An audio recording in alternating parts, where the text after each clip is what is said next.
현장이 선교 현장입니다. 자, 예수님께서 마태복음 6장 9절에서 13절까지의 말씀을 보면 어떤 내용을 들려주시냐면 주기도문이 나와 있습니다. 우리는 죽어서 어디 간다고 그러죠? 천국 간다고 그러죠. 죽어서 어디 간다고요? 천국. 그리고 말하는 하나님의 나라입니다. 그런데 예수님께서는 주기도문을 쫙 하시면서 하늘에 계신 우리 아버지여 이름이 거룩히 여김을 받으시오며 Thy kingdom come 나라가 임하옵시며 이렇게 말씀하셨어요. 우리는 죽으면 천국 간다고 얘기하고 있는데 예수님께서는 기도 처음 시작하시면서 주의 나라가 아버지의 나라가 임하옵시며 그럼 우리 어디 가야 돼요 그러면? 물론 우리가 죽어서 천국 가는 것은 다 알고 있습니다. 믿음으로 우리 가는데 우리 예수님께서는 여러분 이 땅에서의 삶이 너무너무 귀하기 때문에 길어야 100세라고 하지만 요즘 100세 시대에서 막 넘어가고 이렇게 오래 살지만 그래야 100 몇 년 조금 더 사는 거죠. 이 땅에서의 삶도 너무너무 소중하고 귀중하기 때문에 하나님께서는 이 땅에 사는 동안 하나님의 나라를 우리가 경험하며 살기를 원하시는 것을 여러분 믿으시길 바랍니다. 자, 우리 주님께서 이 땅에 오셨을 때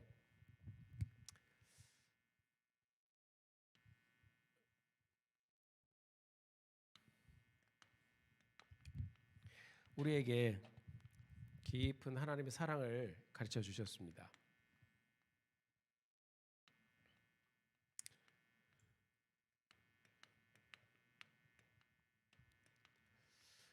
우리 하나님께서는 비전을 가지고 계셨어요. 하나님의 비전은 우리 주님의 기도를 통해서 들려주셨습니다. 마태복음 6장 9절에서 13절까지의 말씀입니다. 하나님의 나라가 이 땅에 임하옵시며 라고 되어 있어요. 자, 사도행전은 교회의 역사에 관한 이야기입니다. 자, 구약의 역사서가 있죠. 신약에도 역사서가 있어요. 이게 뭐예요? 사도행전이에요. 교회의 역사가 시작되는 현장을 말씀해주고 있는데 사도행전 1장 3절에 보면 이렇게 기록하고 있습니다. 우리 예수님께서 부활하신 후에 이제 제자들에게 나타나셔서 하늘로 승천하시기 전까지 40일 동안 며칠이요? 40일 동안 하나님 나라에 대해서 말씀하셨다고 기록하고 있어요. 그러니까 예수님께서 마지막 이 땅에서 부활하신 후에 40일 동안 하나님 나라, 하나님 나라, 하나님 나라, 하나님 나라, 하나님 나라, 하나님 나라, 하나님 나라. 여러분 눈을 보니까 좀 그만하셔도 될 것 같은데 하나님 나라. 예수님께서 듣기 싫을 정도로 하나님 나라에 대해서 말씀을 하신 거예요. 40일 동안 내가 너희들에게 마지막으로 남겨줄 수 있는 말은 하나님 나라다. 그리고 하나님 나라에 대한 비유를 여러분 얼마나 많이 들려주셨습니까? 자, 예수님께서 이 하나님 나라에 대해서 말씀해 주시면서 떠나가시기 전에 전략을 말씀해 주셨어요. 그게 이제 우리가 말하고 있는 대사명입니다. 대사명입니다. 이 대사명의 내용을 보면 자, 거기에 본동사로 들어있는 것이 제자를 삼아라 이 말이에요. 제자를 삼아라. 제자 삼기. Make disciples of all the nations. 온 세상으로 제자를 삼으라 그랬습니다. 그 제자를 삼기 위해서 세 가지 명령을 주셨습니다. 첫 번째 명령은 가라 그랬습니다. 두 번째 명령은 침례를 줘라 그랬습니다. 세례, 침례를 줘라 그랬습니다. 세 번째 명령은 가르쳐 지키게 하라. 이것이 예수님께서 말씀하신 온 세상으로 제자를 삼는 방법입니다. 그러니까 가서 하는 것은 제자를 삼는 거예요. 그리고 선교지에서 직접적으로 우리가 이 일들을 진행하다 보면 왜 예수님께서 이렇게 말씀하셨는가를 알 수 있어요.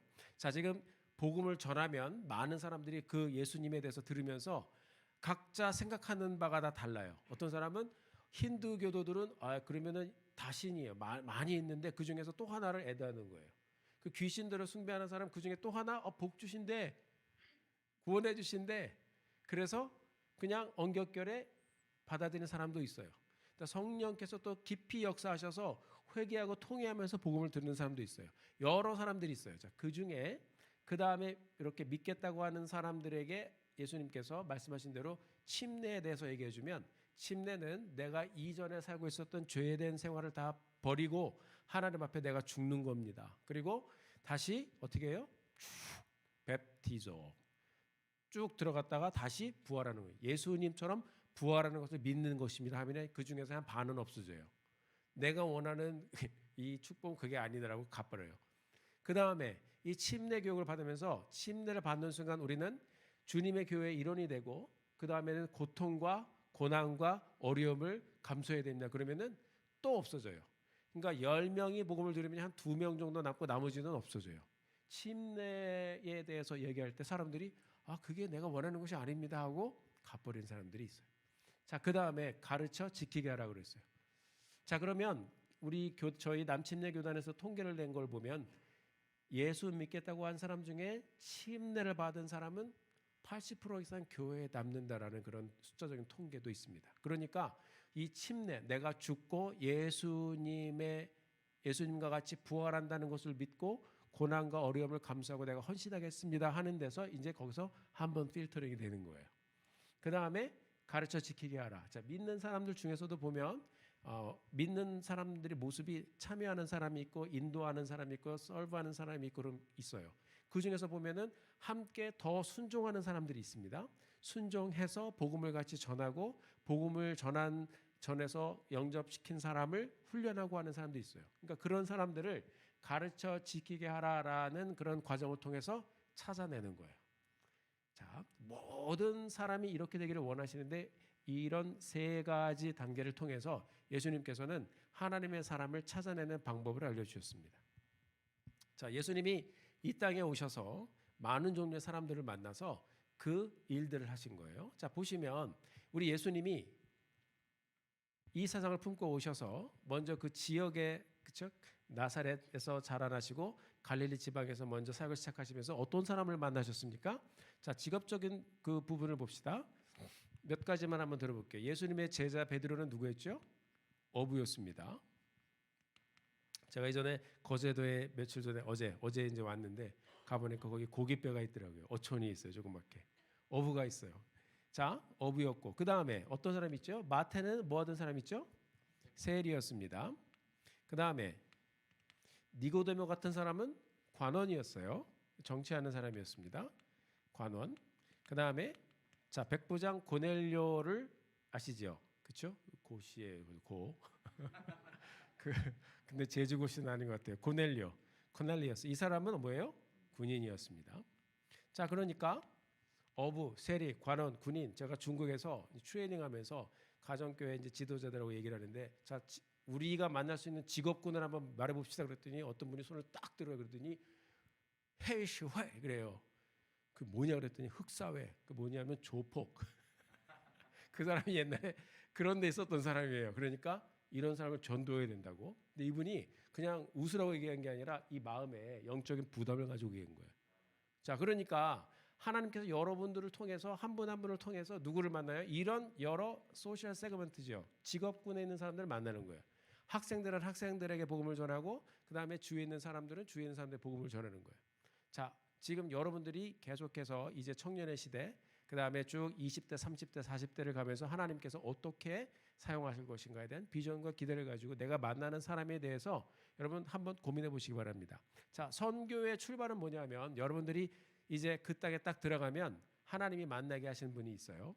선교사님 통해서도 만나게 하신 분이 있고 그리고 주위에 만나게 하신 분이 있어요. 저희가 처음 들어갔을 때 저와 제 아내가 그 KFC 중국에 가면 KFC가 있어요. 거기도 이제 그 켄터키 프라이드 치킨이라고 그러죠.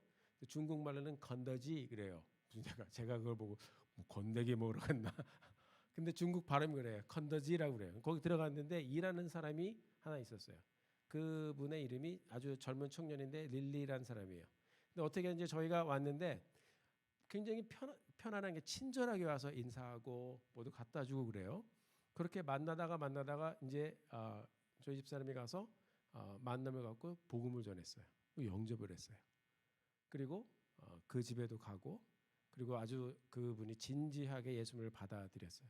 자, 그러니까 여러분들이 만나는 사람들이 전부 다 전도의 대상자라는 거예요. 선교지에 가면 이제 복음을 전합니다. 자, 이제 청년들이 먼저 가서 기도하고 사람들을 만날 때 그 사람들에게 복음을 전해. 어떤 사람들을 만날 것인가 그것은 몰라요, 우리도. 하나님께서 만나게 하시는 사람, 예수님께서 만났던 사람들은 모두 다 가르침을 받고 또 이 주님의 말씀을 들었습니다. 자, 말씀은 어떻게 해요? 선포하는 거예요. 자, 말씀을 우리가 전도를 이제 할 때 어떻게 하냐면 사람들은 내가 전도를 시켜야 된다. 그래서 설득하는 그런 생각을 가지시는데요. 여러분 그 자체가 벌써 하나님을 의지하지 않는 겁니다. 물론 우리가 변증학을 가지고선 예수님에 대해서 신에 대해서 얘기할 수 있어요. 근데 복음을 전하는 현장은 철저하게 성령 하나님의 역사와 하나님의 말씀, 예수 그리스도의 능력을 우리가 인정하고 예수님에 대해서 말할 때 하늘의 권세가 그 가운데 임하는 것입니다. 그러면 안 믿으면 어떡합니까? 그것도 하나님이 하시는 일이에요. 우리가 할 일은 뭐예요? 복음을 들려주는 것입니다. 자, 이런 사람을 만나요. 그 어떤 사람도 만나냐면, 자, 여기 예수님뿐만 아니라 우리 같은 사람 누구도 만나냐면 따라해 보겠습니다. 동네 사람. 제가 중국에 가서 얼마 안 됐는데요. 그 말을 아직 배운 지 얼마 안 됐을 때 우리 아이가 밖에 나갔다가 들어왔어요. 지금 이제 대학원생이 됐는데 벌써 커가지고 그 애가 이제 아주 어렸을 때 2학년 때인가 처음 들어갔을 때 와가지고 이제 중국 학교를 다니고 있었어요. 걔는. 그래서 로컬 학교를 다니면서 이제 막 왔다 갔다 하면서 얘가 이제 바깥에 놀다가 누구 하나를 데리고 왔어요. 근데 그 아버지가 같이 따라 들어오는 거예요. 그 아버지가 같이 따라 들어와서 저는 들어오라고 얘기도 안 했거든요. 근데 남의 집에 들어와서 이렇게 서 있는 거여서 어떻게 해요? 앉으라고 그랬죠. 앉아서 이제 얘기하는데 몇 마디 하다 보니까 이제 할 말이 별로 없어요. 그래서 이제 가만히 앉아 있는데 제 마음속에 하나님께서 이 두드리시는 거예요. 전해라. 아니 제가 중국말도 제대로 못하는데 얼마 배우지도 않는데 어떻게 전하겠습니까? 전해라. 근데 이게 부담이 점점 커지니까 제가 이제 할 수 없이 일어났어요. 일어나가지고 제 방으로 들어가서 왔다 갔다 하다가 그냥 저희 선교단체에서 그 준비해 주었던 그 쪽보금지가 있거든요. 그걸 하나 가지고선 나왔습니다. 나와가지고 그 사람 옆에 딱 앉아서 폈어요. 펴서 한 장을 탁 넘겨줬습니다. 중국말로 두이샤, 이 말은 읽어라 그런 말이에요. 그랬더니 이 사람이 션슈쉐이 그러면서 이제 혼자 줄줄줄 읽는 거예요. 읽는데 읽다 보니까 뚝 멈추잖아요. 그것은 무슨 뜻이죠? 다 읽었다 라는 말이죠. 그래서 제가 그 얘기를 딱 듣고선 다음 페이지를 탁 넘기면서 샤이단 딱 그랬어요. 그 말은 다음 장. 근데 이 사람 혼자 줄줄줄줄 읽어요. 그 다음에 다 읽었어요. 샤이단 다 읽었어요. 끝까지 왔어요. 그래서 제가 이제 물어봤습니다. 네 밍말러마 이해했습니까? 이해했대. 이렇게 좋은 하나님이 있으면 믿고 싶다는 거예요. 그럼 여러분 이러면 어떻게 반응을 해야 되는 게 맞죠? 할렐루야. 하나님이 역사하셨습니다. 주님 영광 돌립니다. 그래야 되는데요. 선교사였던 제가 못 믿겠어요. 그래서 제가 뭐라고 그랬냐면 안 믿어도 된다고 그랬어요. 제가. 안 믿어도 된다고 그랬어요. 당신이 믿어도 우리는 친구고 안 믿어도 우리는 친구다. 왜냐하면 중국 문화에 커치라는 게 있어요. 그거는 커치, 부커치 그러면 한국말로 하면 부객기 그런 거거든요. 커치라는 게 객기란 말이에요. 그러니까 객기 부리지 마라 그런 말이에요. 그 부커치 괜찮다 그런 말인데 이 사람이 믿겠다고 하니까 제가 그랬어요. 그러니까 그냥 자기 체면을 살려주기 위해서 저를 위해서 그렇게 얘기하지 않아도 된다라고 얘기한 거예요. 그래서 안 믿어도 된다고 그랬어요. 당신이 믿어도 우리는 친구고 안 믿어도 똑같이 친구다고 그랬어요. 그랬더니 이 사람이 이해했다는 거예요. 그래서 제가 뭐라고 그랬냐면 그러면 한번 같이 믿어봅시다 그래야 되는데 일단 하루 기다리자고 그랬어요. 제가. 그래서 이것을 가지고 집에 가져가서 다시 읽어보고 내일 만나자고 그랬어요. 누가요? 선교사가. 그래서 그 다음 날이 됐어요. 이 사람이 온 거예요. 근데 뭐라고 그러냐면 내가 집에 가서 읽어봤는데 충분히 이해했고 이런 하나님 믿고 싶다는 거예요. 그럼 그런 데다 대고 선교사가 믿지 말라고 그러면 다시 돌아가야죠 본국으로. 그렇지 않나요? 그래서 제가 굉장히 좀 스스로에겐 갈등이 됐어요. 정말 이 사람 믿는 걸까? 그랬는데 영접하는 기도를 해야 되잖아요. 근데 제가 중국말로 영접시킬 수가 없어요. 그때 당시. 그래서 제가 맨 뒤에 보니까 영접 기도문이 있어요. 그래가지고 다시 그 사람 앞에 그걸 탁 펴줬어요. 두이샤 읽어라 그랬어요. 그랬더니 이 사람이 읽는 거예요. 친아이드 템프 간시에 그러면서 쭉 읽는 거예요. 그러더니 내가 워야오제쇼 예수 그분이 그것을 읽고 기도를 하는데 제 마음에 감동이 돼서 이거 하나님이 하시는구나. 그리고 여러분 이 사람이 영접을 했어요. 그러면 할렐루야 해야 되잖아요. 네, 그런데요 반반이에요.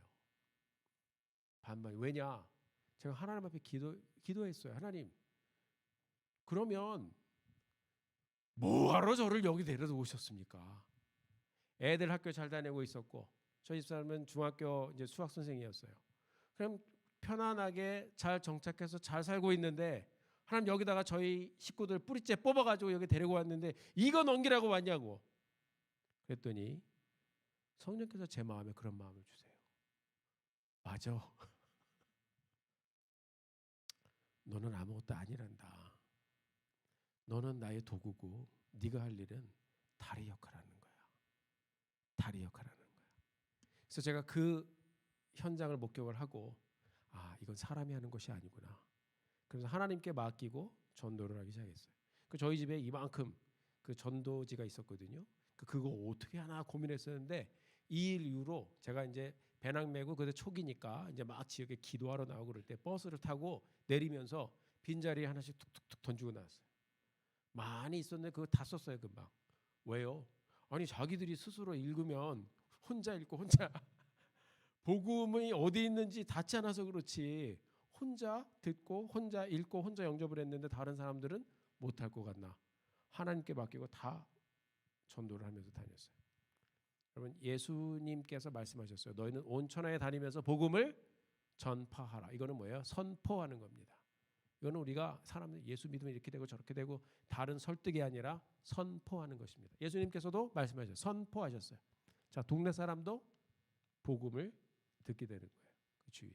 자, 선교제에 가게 되면 처음에 이 단기팀이 할 수 있는 일이 무엇인가 하면 복음을 들려주는 거예요.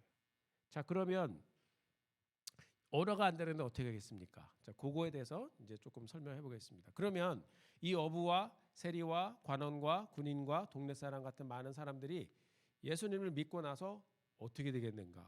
자, 보면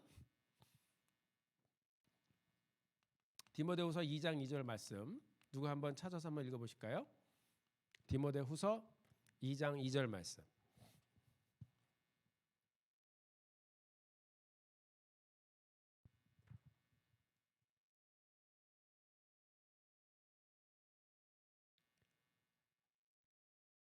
디모데후서 2장 2절 말씀. 네, 찾으신 분은 많은데 용기를 내서 한 분이 먼저 읽어보시기 바랍니다.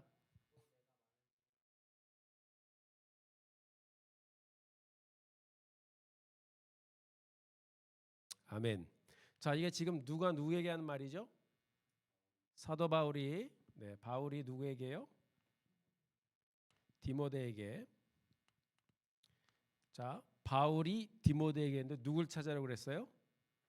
충성된 사람을 찾으라고 했어요. 그다음 충성된 사람이 누굴 찾는다고 그랬어요? 또 다른 사람을 찾는다고 그랬어요. 또 다른 사람. 자, 그러면 지금 디모데후서 2장 2절에 몇 세대가 나오죠?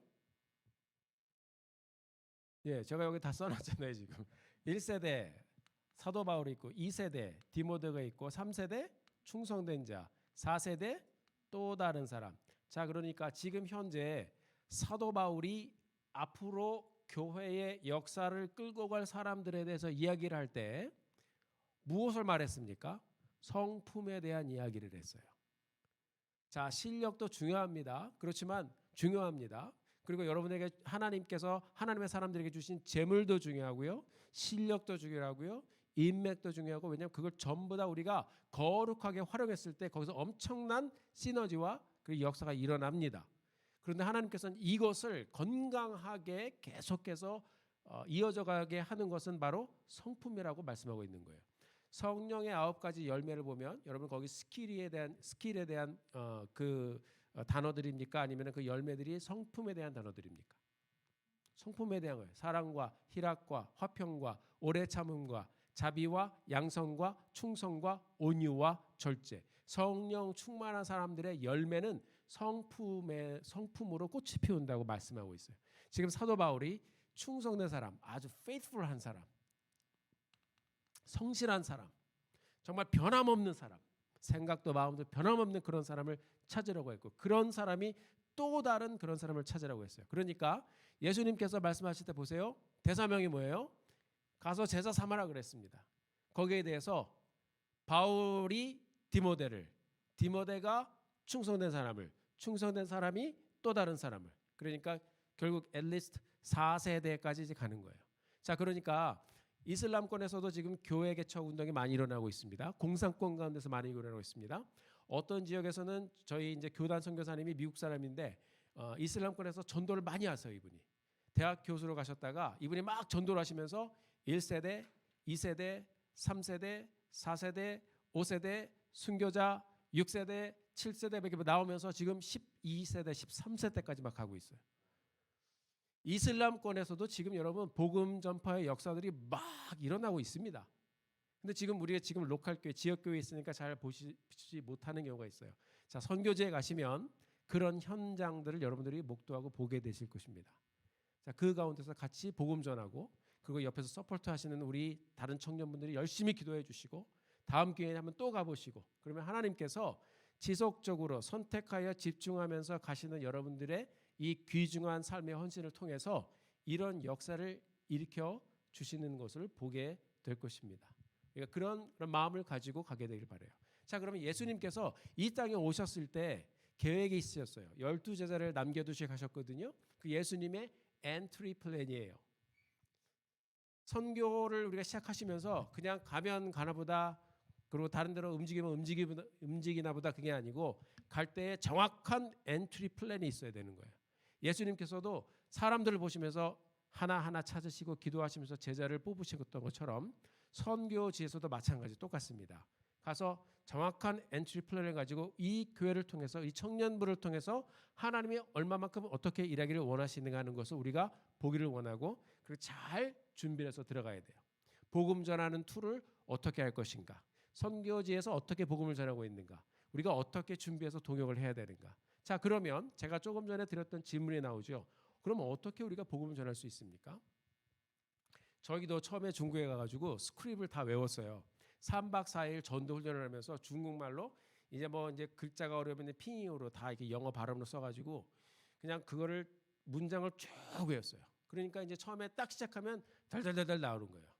자, 그러면은 처음부터 이제 쭉 얘기를 하면서 사람들이 중간에 딱 질문하잖아요. 그러면은 이제 이 언어 레벨에 따라서 잘 대답을 못할 수도 있고 끊어질 수도 있고, 그러니까 누가 질문하면은 나중에 끝나고 질문하라고 일단 다 들으라고 그래요. 자, 이게 전도의 방법이에요.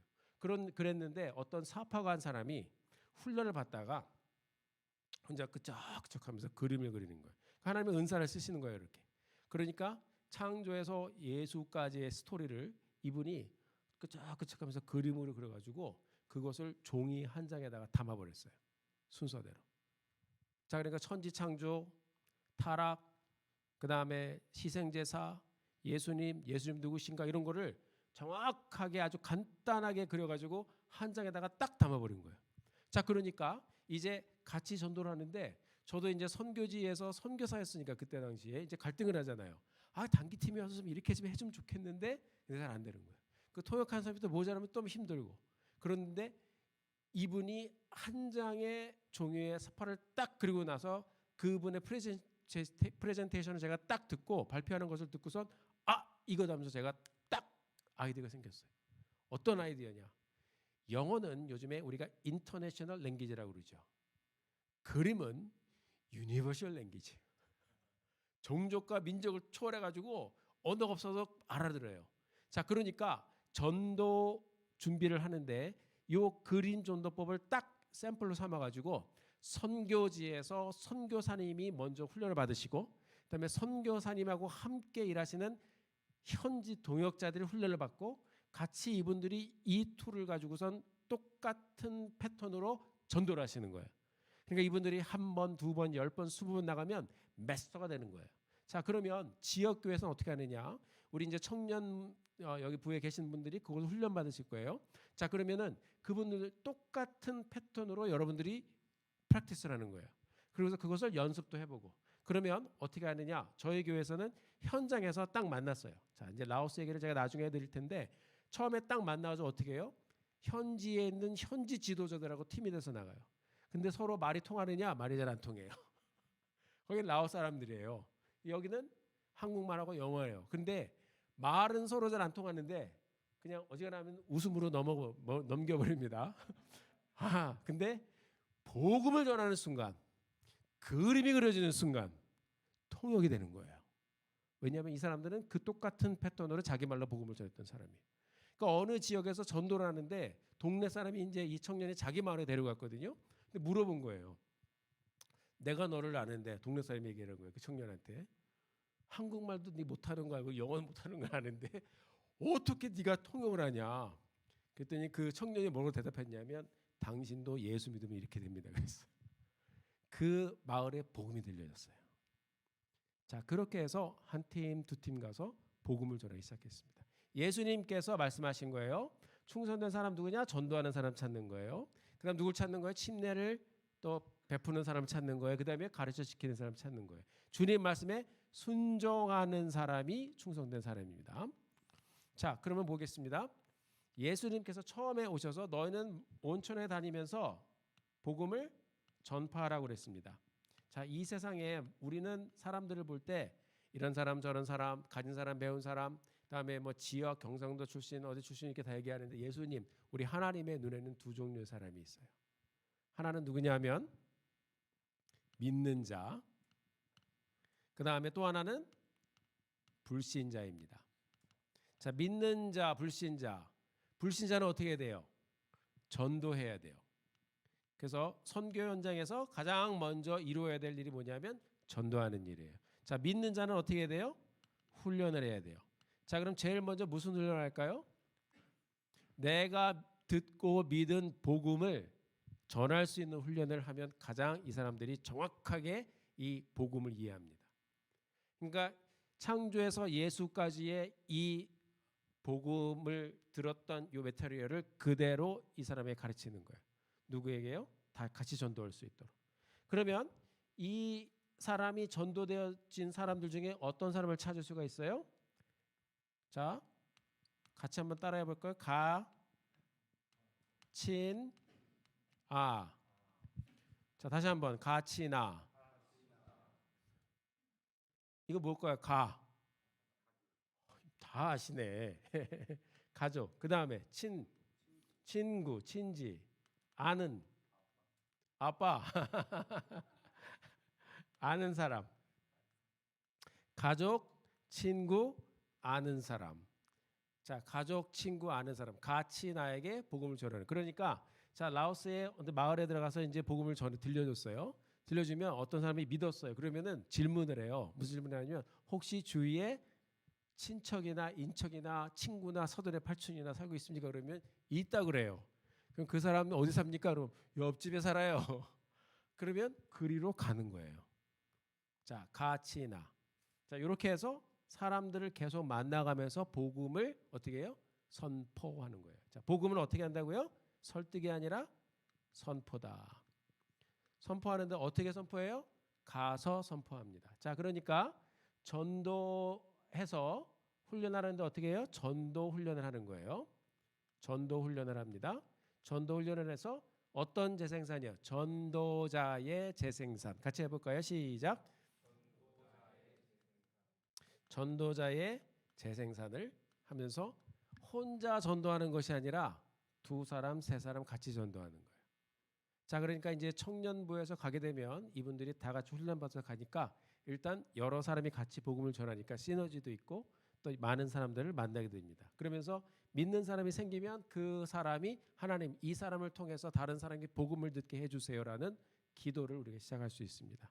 자, 사람들이 전도받아서 침례를 받고 세례를 받고 그 다음에 어떻게 해요? 모임을 갖습니다. 모임을 갖습니다. 자, 모임을 통해서 처음에 모임에 참석한 사람은 이제 예수 믿기로 결정한 사람들이 오는데요. 이 중에서 제가 말씀드린 것처럼 걸러집니다. 침례에 대해서 고난을 감수해야 되고 그러면 바로 그냥 다 떠나버린 사람들이 반 이상이다라는 것을 여러분 감지하시고 남아있는 사람하고 모임을 시작합니다. 그래서 이 사람들에게 찬송도 가르쳐주고요. 말씀도 가르쳐주고요. 쉬운 말씀을 이제 가르쳐줍니다. 아주 기본적으로 알아야 될 거. 그 다음에 이 사람들과 같이 전도도 하고요. 이 사람들과 같이 어떻게 해요? 기도도 합니다. 그러니까 모임을 통해서 찬송하고 말씀을 가르치고 전도하고 기도하는데 이런 사람들 중에서 어떻게 해요? 충성된 사람, 그러니까 누구예요? 빠지지 않고 오는 사람, 같이 전도하는 사람, 그리고 전도할 수 있는 사람을 데리고 오는 사람, 같이 복음을 전할 수 있는 사람, 이런 사람들을 데리고 오는 충성된 사람을 찾으면서 여기서 어떻게 해요? 이제 모임을 통해서 누가 재생산, 전도자의 재생산에서 이제는 어떻게 어떤 누가 재생산이 됩니까? 인도자의 재생산이 되는 거예요.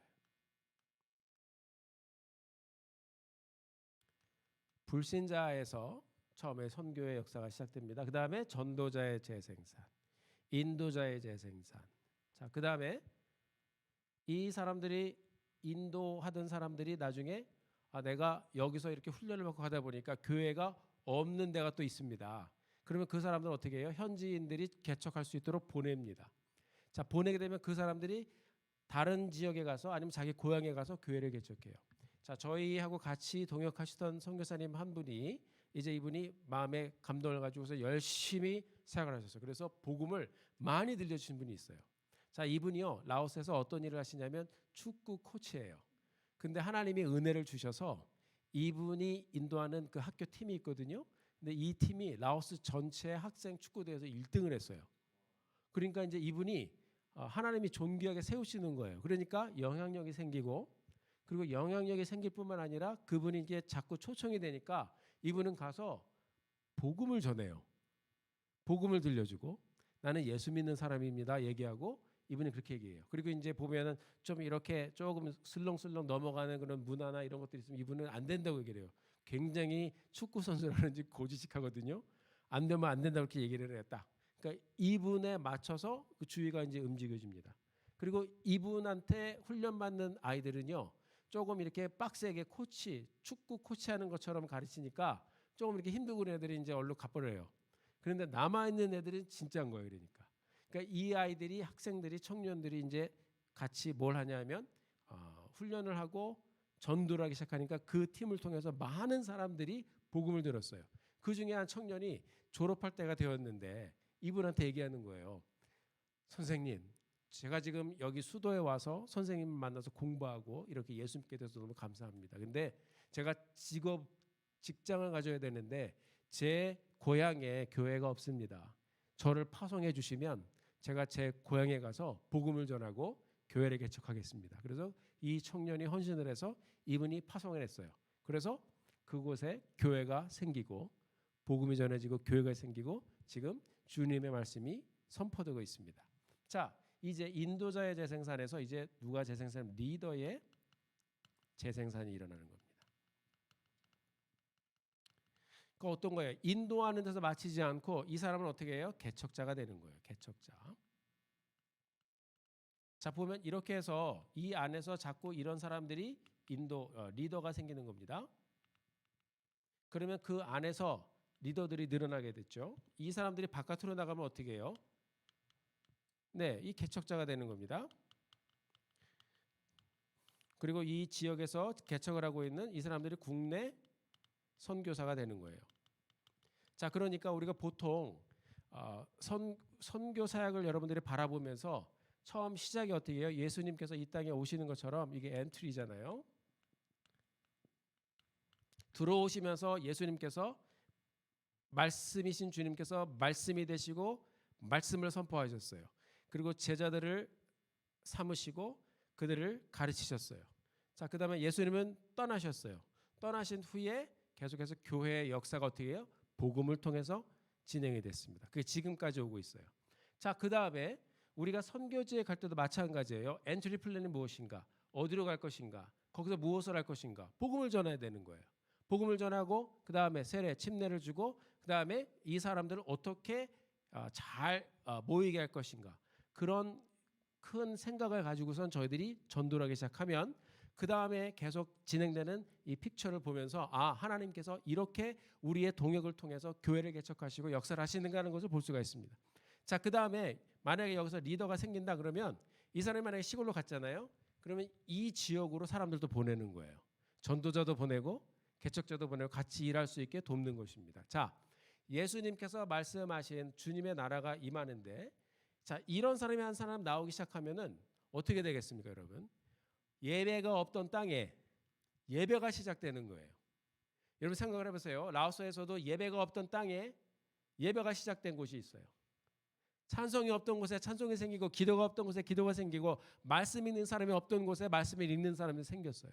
그런 역사가 지금 대전중앙교회 청년들이 복음을 전하는 일을 통해서 하나님께서 이루신다면 여러분 무엇을 더 이상 우리가 바랄 수 있겠습니까? 이번에 가시는 선교 동참하신 분을 통해서, 그리고 함께 기도해 주신 분을 통해서 이 큰 그림을 함께 보시고 준비해 가시기를 주님의 이름으로 축복합니다. 자, 그런데요, 좋은 것만 우리가 볼 수가 없고요. 여기 보세요. 따라해 보겠습니다. 핍박, 고난. 저도 중국에서 집회를 하다가 도망간 적이 있는데요. 굉장히 스트레스풀합니다. 이게 스트레스풀, 아주 스트레스를 많이 받습니다. 자, 그렇지만 우리가 이것을 피할 수가 없어요. 핍박과 고난이 있어요. 하나님께서 순간순간 많은 일들을 이루시지만 중간중간 핍박과 고난을 주십니다. 자, 인도네시아에서도 함께 열심히 전하시던 인도네시아 현지인이 계신데요. 우리 동료 선교사님의 동료였습니다. 현지 동료였는데 이분이 순교를 당했어요. 말레이시아에서도 굉장히 중국 화교분이신데 영향력이 있었던 교회 지도자가 있었는데 이분은 실종이 됐어요. 갑자기 어떤 사람들이 중간에 차를 세워가지고 이분을 어디 끌고 간 다음에 그 다음부터 몇 년이 지도록 아직 아무도 연락을 하는 사람이 없어요. 우리 복음을 전할 때 그런 일이 일어나요. 현지인들한테. 자, 그러니까 우리가 기도하면서 그분들을 위해 기도하면서, 왜냐하면 그분들은 이제 저 멀리 또 외진 곳에 이런 곳에 가서 이제 복음을 전하다 보니까 어려운 거예요. 자, 지금 여러분들이 들어가는 곳은 라오스 수도입니다. 그리고 지금 이 그 국가적인 정책으로 보면 외국인들에게도 굉장히 이 사람들이 이제 호의적이고, 저도 선교사로서 필드에 있었기 때문에 현지에 있었기 때문에 우리 보통 지역 교회에서 복음을 전하러 들어가시는 분들이 어디에 들어가야 된다는 것은 이제 저희가 가장 잘 알고 있습니다. 그래서 여러분들이 들어가시는 곳은 안전한 곳이고, 저희 교회도 지금 이제 들어가는 그 오랜 동안 이제 들어갔는데 여기서도 이제 특별하게 어떤 그 트래핑이나 이런 일들은 이제 많이 없었습니다. 복음을 전하다가 이렇게 잡혀가는 경우는 있어요. 그럼 어떻게 되냐면 이제 벌금 주고서 여권 찾아오고 그러면 돼요. 근데 일단은 라오스라는 나라가 지금 현재 복음이 많이 들려지는 나라고, 그리고 부흥이 계속해서 일어나고 있는 나라고, 지금 청년들이 가서 복음을 전할 때 하나님께서 지금 막 어떻게 이 나라 가운데 복음을 들려지게 하시는가 하는 것들을 여러분들이 보시게 될 것입니다. 자, 이것을 위해서 우리가 말씀과 기도로 준비하게 됩니다. 자, 그러면 이런 사람이 나오기 시작하면 이 우리 선교팀도 어떻게 해요? 엑짓 플랜을 할 수가 있어요. 예수님께서는 엔트리 플랜 하시고 그 다음에 제자를 세우시고 어떻게 하셨죠? 엑짓. 그래서 하늘로 승천하셨어요. 나머지는 다 성령께서 너희를 통해 역사하실 것이다 하고 가셨어요. 여러분들도 들어가실 때 그럼 내가 만나는 사람들에게 복음을 전하고 이런 것을 위해서 기도해야 됩니다. 하나님, 복음을 들은 사람이 이제 전도자가 되고 충성된 사람이 되고 또 다른 사람을 세우게 하여 주옵소서. 지금부터 기도하시기 바랍니다. 그리고 하나님, 이 만나는 사람들이 그룹으로 모여서 하나님을 예배하는 그룹이 생기게 하여 주옵소서. 여러분 기도하기 바랍니다.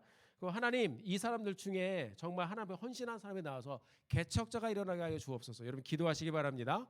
이런 것들 여러분들이 보면서 선교를 하시면 그 다음에 어떻게 해요? 하나님, 개척자가 나왔으니까 현지 리더가 세워진 거예요. 그렇죠?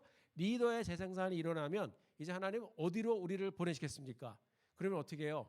사도 바울도 예수님도 말씀하셨죠. 예루살렘과 유대와 사마리아와 땅끝까지.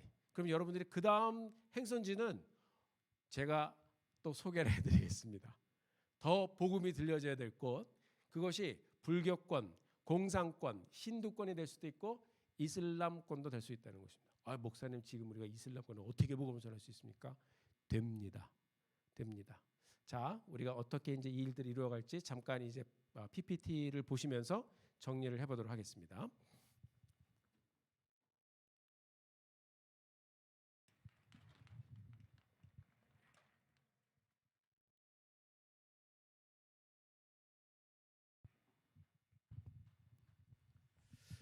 자, 지금 여러분들께서 큰 그림을 보셨죠? 선교를 우리가 시작하면서 대전 중앙교를 통해서 하나님께서 이제 엔트리 플랜을 하셨고, 원래는 이제 코비드 전에 시작이 됐어요. 고석선 목사님께서 이제 그 팀을 같이 이제 조성하시고 시작을 했었는데, 코비드가 딱 터지면서 저희들이 이제 잠깐 중단됐습니다. 그런데 하나님의 계획을 이제 이번에는 청년 세대를 일으키셔가지고 우리 강호경 목사님과 함께 이제 들어가게 됐는데, 저도 열심히 기도하겠습니다. 자, 저희 미션 포인트 교회는 샌프란시스코 베이 지역에 위치한 교회고요. 저도 이제 8년 전에 선교사로 이제 그 전에 있다가 이 교회에 들어와서 이제 같이 협력 선교를 하고, 그리고 이제 담임 목회를 하면서 선교 사역을 이제 열어가고 있습니다. 자, 여기 보면 말씀과 원리와 그 다음에 전략에 대해서 나와 있는데, 말씀은 똑같아요. 선교의 그 bottom line은 하나님의 말씀입니다. 복음을 전파하는 데서 시작이 됩니다. 자, 그 다음에 복음을 가르치고, 그 다음 복음을 사람들이 전하게 할 수 있도록 이제 도와줘야 되죠. 자, 원리는 우리 주님께서 말씀하셨습니다. 어떻게 말씀하셨느냐? 가라, 침례를 줘라. 그 다음에 어떻게 가르쳐 지키게 하라. 다 말씀해 주세요. 제자를 삼는 그 원리를 이제 어떤 전략을 가지고 갈 것인가. 전략은 이제 보면 제가 C2C, Creation to Christ, 창조에서 예수까지라고 말씀해 주셨습니다. 말씀해 드렸습니다. 그 내용은 뭐냐면 선교지에서 선교사님들이 계속 다른 툴을 가지고 전도를 했는데, 이 툴을 쓰니까 굉장히 복음이 잘 들려지더라. 그것이 C2C예요. 지금까지 C2C가 굉장히 힘있게, 그 다음에 아주 효과적으로 복음을 들려주는 툴로 사용되고 있습니다. 자, 우리가 이루는 일은 똑같아요. 대사명이죠. 자, 요거는 이제 저희가 이미 봤고요. 원리도 말씀에 순종하면서 복음을 선포함으로 이 일을 이루어간다라고 이제 말씀드렸습니다. 자, 전략 제가 말씀드렸죠. 어떤 툴을 사용할 것인가. 자, 요걸 같이 한번 보겠습니다. 우리 교회 선교의 비전은 무엇인가? 그에 맞는 사역, 전략이 있는가? 자, 그러니까 지금 대전 중앙교회 청년부가 처음 선교를 들어가면서 이런 질문을 여러분 깊이 한번 생각을 하면서 서로 같이 한번 토론을 해보시기 바랍니다. 우리 교회 선교의 비전은 무엇인가? 우리 교회의 선교 이 사역이 어떤 전략을 가지고 있는가? 첫 번째. 두 번째는 여러분들이 지금 선교지에 가면 누구를 만나시죠? 네, 선교사님을 만나죠. 그러면 선교사님이 어떤 전략을 가지고 있는가 여러분 아셔야 됩니다. 그래야 전략의 코드를 맞출 수가 있어요. 그리고 교회가 지향하는 선교 전략과 그 다음에 이 선교사님들이 지향하는 선교 전략의 코드가 딱 맞을 때 이제 시너지가 팍 나는 거예요. 자, 그러면 전도 전략은 무엇인가? 그걸 맞춰야 됩니다. 그 다음에 개척 전략은 무엇인가? 그것을 맞춰가야 됩니다. 그래서 같이 훈련을 받는 것이 중요합니다. 자, 그 다음에 세 번째 똑같죠. 우리 교회와 선교사는 같은 비전, 같은 사역, 같은 전략을 공유하고 있는가? 선교에 대한 큰 그림을 보면서 같은 이 그림을 그릴 준비가 되었는가? 동역을 위해서 우리가 무엇을 하고 해야 하는가? 그 다음에 우리는 같은 열매를 맺을 준비를 하고 있는가? 그것을 여러분들이 선교 사역을 시작하면서 명확하게 그리고 시작을 해야 됩니다. 아니면은 이쪽으로 가면 여기서 우르르, 저쪽으로 가면 여기서 우르르 이럴 수가 있어요. 그래서 정확한 그림을 가지고 가는 것이 중요합니다. 자, 그러니까 이 도표를 보시면 교회와 선교사님이 같은 명량에 서 있어야 됩니다. 그리고 보면 여러분 선교지에서 사용하는 어떤 전략적인 툴들이 있습니다. 예를 들어서 의료 사역도 있고 스포츠 사역도 있고 훈련 사역이 있죠.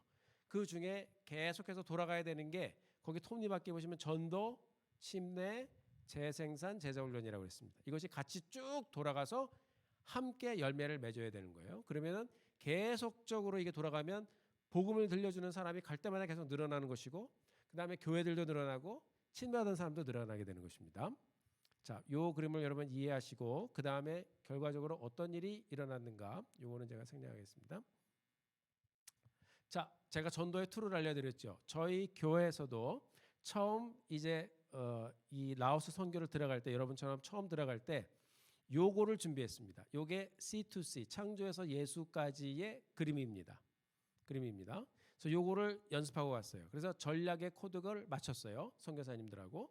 그다음 두 번째 보면 각자의 언어로 준비했어요. 그러니까 그림을 분명하게 설명할 수 있고 이미 전도를 했으면 언어가 어떤 언어를 사용해, 러시아를 쓰든 중국말을 쓰든 그림이 시작되면 통역이 시작되는 겁니다. 그러니까 지금 우리 대학생 여러분들도, 청년 여러분들도 헌신해서 선교지에 가서 복음을 들려줄 수 있는 거예요. 자, 지금 그 일이 여러분 선교 현장에서 전개될 일입니다. 같은 패턴으로 준비해서 선교지에서 함께 이제 복음을 전하는 것이 이제 방향이 되겠습니다. 자, 그럼 지금부터 한번 이 내용을 한번 보겠습니다. 조금 그 숫자가 잘 안 보일 수 있기 때문에 제가 잘 읽어드릴게요.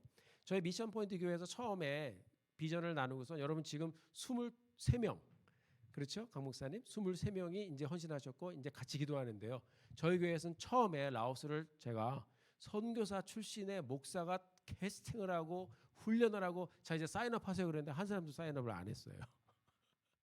그래서 제가 굉장히 좀 처음에 낙심이 됐습니다. 그래서 제 아내에게 여보 이번엔 당신이 선교사 출신이니까 훈련 가고 팀 리더를 좀 맡아주십시오. 그래서 첫 번째 팀을 저희 집사람이 이제 데리고 갔습니다. 저 팀 멤버도 누구였냐? 사역자들이었어요. 이제 성도님들이 사인을 안 하니까 이제 저희 교회 교육자분들한테 갔다 오시라고. 그런데 하나님께서 은혜를 주셨습니다. 자, 처음에 비전 트립 이후에 첫 번째 사역자 팀이라고 써 있죠. 갔을 때 57명이 복음을 듣고 45명이 영접을 했습니다. 자, 그러니까 이 열매를 가지고 왔을 때 성도님들이 감동을 받기 시작하셨습니다. 두 번째, 그 해 가을에 갔을 때는 181명이 복음을 듣고 91명이 영접을 했습니다. 그러니까 하나님께서 역사하시기 시작한 거예요. 그리고 더 많은 사람들이 가면 더 많은 사람들이 복음을 듣습니다. 자, 합계 첫 번째 2016년도에 238명이 복음을 듣고 136명이 영접을 했습니다. 자, 이런 은혜가 준비해서 갔을 때 하나님께서 주신 열매입니다.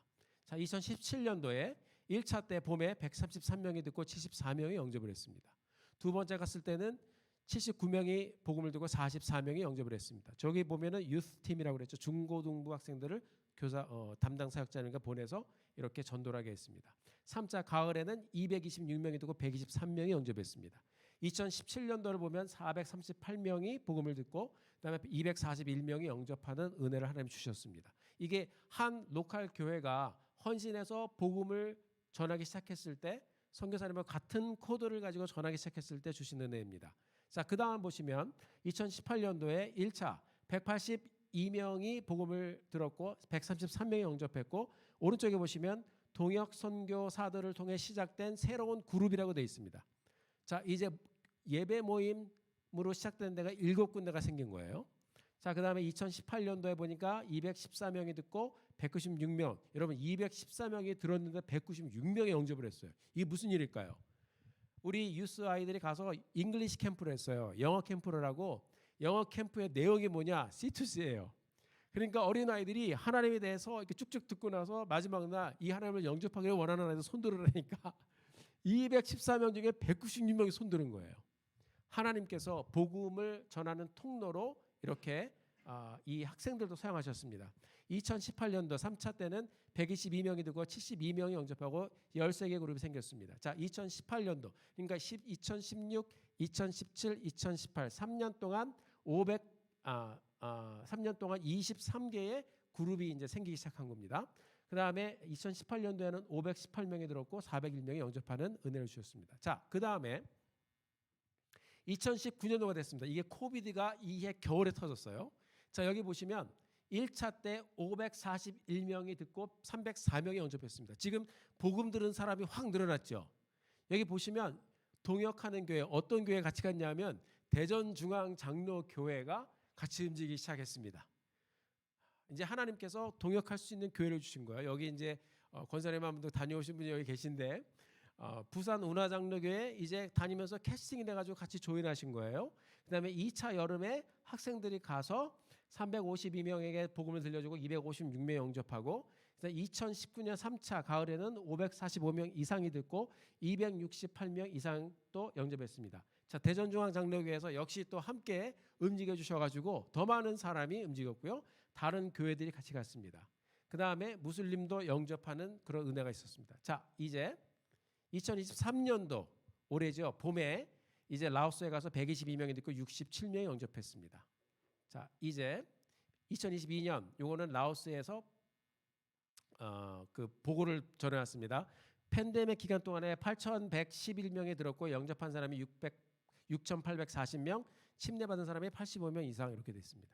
그러니까 하나님께 계속 복음을 전할 때 영접하는 사람들이 늘어나게 했습니다. 자, 2016년부터 2019년 팬데믹 나기 전까지 지금 엘국하고 태국 접경지대까지 저희들이 갔습니다. 들은 사람이 18,428명, 영접한 사람이 9,630명, 침례받은 사람이 2,835명. 요거는 로컬 교회들이 계속 전동하면서 저에게 보내준 통계입니다. 예배 모임, 그 다음에 28개 이상 이렇게 이제 생기고, 이슬람권 지역도 지금 가고 있습니다. 이슬람권 지역 보면은 요것도 역시 이슬람권에서 사용하는 전도법을 그림으로 표현했습니다. 나중에 청년부가 이슬람권에도 침투해 보기를 바랍니다. 자, 2021년 가을에 조지아에 들어갔어요. 구르지아라고 그러죠. 거기에 아제르 종족에 살고 있는데 무슬림들입니다. 처음에 이 전도법을 가지고 같이 갔을 때 122명이 듣고 73명이 영접하고, 쭉 보니까 461명이 듣고 253명이 영접을 했습니다. 무슬림들입니다. 자, 로컬 교회가 들어갔을 때 이런 일들이 일어날 수 있도록 하나님께서 역사하셨습니다. 자, 이슬람권 조지아 아제르족 단기 선교 2023년 봄 160명이 들었고, 올해 5월에 있었던 일입니다. 120명이 영접을 했습니다. 가을 지금 준비 중에 있습니다. 자, 여기 보면 팀을 정해서 어느 마을에 들어가는가 하는 것을 이렇게 만든 거예요. 그러니까 여러분들도 이제 내년 1월에 가시면 팀을 구성해서 왼쪽에 팀을 구성하고, 그다음에 여기는 어느 지역으로 들어가고, 여기 복음 들은 자 통계 나오죠. 영접한 자 통계 나오죠. 이렇게 해서 매년 차트를 만들어 보시면 대전중앙교회 청년부를 통해서 하나님이 어떻게 역사하셨는가 하는 것을 여러분들이 또 찾아볼 수가 있습니다. 자, 이 사진을 보시면 지금 무슬림들에게 복음을 전하고 있는 내용입니다. 전도법은 이제 애니뜰이라는 전도법을 쓰고요. 그다음 보면은 저희 교회 집사님이시거든요. 여러분 거기 종이에 이분이 지금 연필 잡고 뭐 하고 계시죠? 그림을 그리고 있습니다. 거기 보면은 여기 그 뒷모습이 나온 청년이 통역을 하고 있어요. 저희 교회 집사님하고 뒷모습 나온 청년하고요, 여기 그 대화 소통이 잘 안 됩니다. 근데 그림을 그리면 전도자이기 때문에 통역을 하는 것이고, 거기에 기도하고 있는 두 사람은 뭐 하는 사람일까요? 영접 기도하고 있는 거겠죠. 이렇게 복음을 잘 듣고 있습니다. 자, 그다음에 여기는 이슬람권에 가서 또 전도를 하고 있습니다. 저희 교회 성도님입니다. 그다음에 여기도 지역교회 목사님인데 같이 동참하셔가지고 전도를 하고 계십니다. 그다음에 여기서도 마찬가지고요, 복음을 들려주고 있고요. 자, 요 내용은 이제 그 다른 선교사님 내용이니까 상냥을 하도록 할게요. 자, 여러분들이 같이 복음을 전하게 되면 이 표를 간단하게 설명하면 참석하신 분들이 전도의 마음을 품고, 그리고 교회가 변화되고, 그럼 여러분 지역에 친구들이 있어야 가족, 친구, 아는 사람들에게 복음을 들려줄 수 있습니다. 여러분 복음 들려주는 게 창피하십니까? 복음을 들려주십시오. 복음은 들려주면 들려줄수록 담대해집니다. 그리고 복음 너 예수 믿어? 뭐 어때요? 뭐 어때요, 여러분? 여러분들이 배운 전도 툴을 가지고 영혼을 불쌍히 여기는 마음으로 복음을 들려줄 때 하나님께서 역사하시는 현장을 여러분들이 목도하게 될 줄로 믿습니다. 자, 이건 보면 C2C 내용을 어디다 지금 그렸어요? 바닥에 그렸죠. 종이가 여기는 이제 안 갖고 갔어요. 그래갖고 바닥에다가 그림을 그리면서 다 되는 거예요. 그러니까 여러분. 그러니까 이렇게 바닥에 그림을 그리면서도 전도를 할 수가 있다는 것입니다. 자, 이거 한번 읽어보겠습니다. 마지막으로. 선교지에서 대전중앙교회가 매년 5,000명에게 복음을 들려줄 수 있다면, 목사님 우리가 어떻게 5,000명에게 복음을 들려줄 수 있습니다. 왜요? 여러분만 하는 게 아니에요. 선교사님들이 같이 계시고 동역자들이 같이 계시고, 그분들이 한 팀으로 돼서, 여러분들은 1년에 2번 이 정도 갔다 올 수 있지만 나머지 시간 동안에 같이 전도를 할 수 있도록 캐스팅을 하고 격려를 하면 이분들이 계속 복음을 전할 수 있는 거예요. 그러면 대전중앙교회를 통해서 매년 5,000명에게 복음을 들 수 있다면, 대전중앙교회가 그래도 이 교단에서 영향력 있는 교회인데 10교회를 동원하면 1년에 5만 명이 복음을 듣고요. 100교회가 동원이 되면 50만 명이 복음을 들을 수 있고요. 200교회가 동원되면 100만 명이 복음을 들을 수 있어요. 목사님 이렇게 허황된 숫자를 말씀하십니까? 여러분 예수님은 12명을 남기셨는데 세상이 뒤집어졌습니다. 저는 이 청년 시대에 여러분들이 비전을 잃지 않게 되기를 주님의 이름으로 축복합니다. 여러분을 사용하시고 인도하시고 또 이 선교지에서 아름답게 사용하시고 하나님을 찬송합니다. 잠깐 기도하겠습니다. 하나님 아버지, 오늘 우리가 이 대전 중앙교회 청년부 이 귀하고 소중한 때를 하나님을 만나 보내고 있는 이 귀한 청년부 마음에 품고 함께 선교에 대한 이야기를 나누었습니다. 아버지 하나님, 이제 내년 여름에 라오스에 타겟을 하고 이제 엔트리 플랜을 가지고 저희들 준비해 갈 때 하나님, 우리 강 목사님과 또 우리 부장님과 그리고 온 청년들 하나가 되어서 가는 자, 보내는 자, 파송하는 자, 기도하는 자 모두 다 한 영으로 이 선교제를 품고 기도하며 그곳에서 강력하게 예수 그리스도가 주님이시다 선포하는 놀라운 복음 전파의 역사를 하나님이 힘있게 시작할 수 있도록 인도하여 주시기를 간절히 소원하며 기도드립니다. 이 모든 과정을 통해서 하나님이 영광을 받아 주시고 우리가 하는 이 복음 전파의 열매를 거두며 모두 다 함께 하나님 정말 감격하여 기뻐하며 주님께 영광 돌릴 수 있도록 하나님 은혜를 베풀어 주시옵소서. 예수님의 이름으로 기도드렸습니다. 아멘.